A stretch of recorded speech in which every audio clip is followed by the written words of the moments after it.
warahmatullahi wabarakatuh. Halo teman-teman, perkenalkan saya Ungu Sari dari Sarjana Terapan Keperawatan tingkat 2A. Di sini saya akan membuat tugas dari mata kuliah keperawatan jiwa tentang sejarah keperawatan jiwa yang ada di Indonesia. Jadi, di Indonesia sejak dahulu sudah mengenal gangguan jiwa yang diceritakan oleh tokoh Sri Kandi Edan, Gatot Kaca Gendrung, dan perilaku Lesmono seperti perempuan dalam cerita Mahabharata dan Ramayana. Penanganan terhadap penderita gangguan jiwa pada zaman dahulu masih belum jelas diketahui. Bila penderita dianggap membahayakan orang lain dan lingkungan, maka penderita akan dibuang ke hutan, dipasung, diikat, dan dirantai. Namun bila penderita tidak membahayakan lingkungan, dia akan dibiarkan berkeliaran dan dijadikan bahan tontonan. Tindakan ini seperti warisan nenek moyang yang sudah turun-temurun. Sebelum didirikan rumah sakit jiwa pada zaman kolonial, para penderita gangguan jiwa ditampung di rumah sakit sipil atau rumah sakit militer yang berada di Jakarta, Surabaya, dan juga Semarang. Namun, lama-kelamaan rumah sakit tersebut tidak cukup untuk menampung para penderita. Sehingga pada tahun 1862 diadakan sensus penderita jiwa di Pulau Jawa dan Madura oleh pemerintah Hindia dan Belanda. Tahun 1882 dibangun Rumah Sakit Jiwa Bogor, tepatnya tanggal 1 Juli 1882. Rumah sakit ini adalah rumah sakit jiwa pertama yang ada di Indonesia.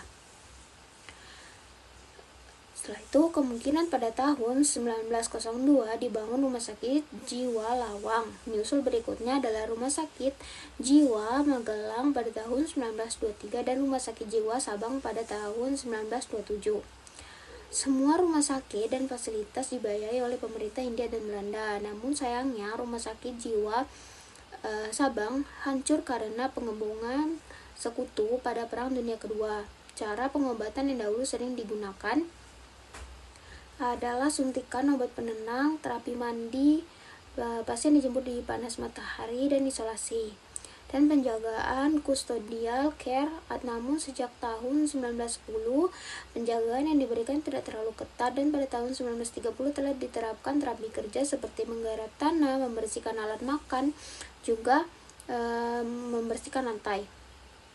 Awal perkembangan keperawatan jiwa adalah setelah kemerdekaan. Pada tahun 1947 dibentuk Jawatan Urusan Penyakit Jiwa. Pada tahun 1966 diganti nama menjadi Direktorat Kesehatan Jiwa yang dipimpin oleh Direktur Kesehatan Jiwa yang pertama kali pada saat yang pertama ditetapkan Undang-Undang Kesehatan Jiwa Nomor 3 Tahun 1966.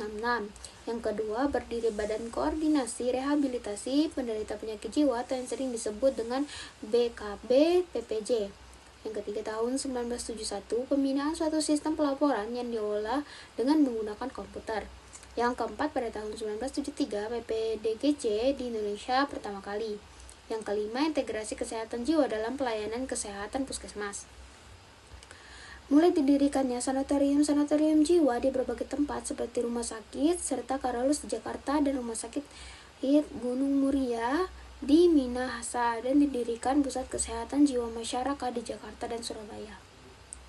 Mulai tahun 2000, keperawatan jiwa di Indonesia mulai bergerak maju, ditandai dengan penanganan perawatan mandiri pada keperawatan jiwa. Dengan ditetapkannya standar penanganan pada pasien gangguan jiwa dengan 4 masalah besar yang ditemukan. Tahun 2002 diperkenalkan bangsal perawatan percontohan pada pasien jiwa atau dikenal dengan model pelayanan keperawatan profesional pemula atau bisa juga dikenal dengan MPKPP yang membuat penanganan dan perawatan pasien lebih terstruktur dan tingkat kesembuhan menjadi lebih meningkat. Adanya bencana di Indonesia telah mengunggah bidang keperawatan jiwa untuk lebih meningkatkan kontribusi dalam pemilihan kondisi masyarakat yang mengalami gangguan psikologis yang hebat. Keperawatan jiwa telah mencangkan sebuah program rehabilitasi yaitu Community Mental Health Nursing atau yang lebih dikenal dengan CMHN. Keperawatan jiwa juga telah memiliki organisasi yang disepakati berdasarkan hasil Kongres Himpunan Perawat Kesehatan Jiwa Indonesia 1 yang diselenggarakan di Magelang awal Desember 2006. yang bernama Ikatan Perawat Kesehatan Jiwa Indonesia. Keperawatan jiwa terus melakukan pengembangan diri dengan diadakannya konferensi nasional setiap tahunnya. Itulah tadi sejarah singkat tentang keperawatan jiwa yang ada di Indonesia. Semoga bermanfaat dan juga menarik bagi penonton. Apabila ada kesalahan saya mohon maaf. Saya akhiri. Assalamualaikum warahmatullahi wabarakatuh. Oke teman-teman, terima kasih sudah menonton videonya.